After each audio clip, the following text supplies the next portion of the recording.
Hello friends, আমি answer চলে আসলাম। যেহেতু আমি মুর্শিদাবাদে আজ বেড়াতে এসেছি, তো আসার পরে এখানে পাড়ার মধ্যে দিয়ে ঘুরছিলাম। এখানে একটা মুড়ি কারখানা দেখা পেলাম। তো মুড়ি কারখানার যে মুড়িটা কীভাবে যে ভেজে তৈরি হচ্ছে, সেই মুড়িটা আপনাদেরকে কারখানার মধ্যে গিয়ে দেখানোর চেষ্টা করবো। আপনারা দেখতে থাকুন, চলো যাওয়া যাক। এই যে দেখছি চাল বস্তা আছে, এই চালটা প্রথমে জল দিয়ে একটা করে ভিজানো হয়েছে।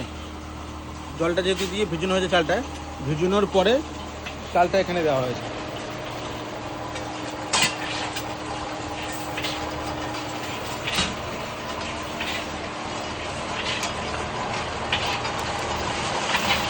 এটা দিয়ে মিক্স চলছে, এটা দিয়ে গরম হচ্ছে, হয়ে এখান দিয়ে এতে মুড়িতে তৈরি হয়ে যাচ্ছে।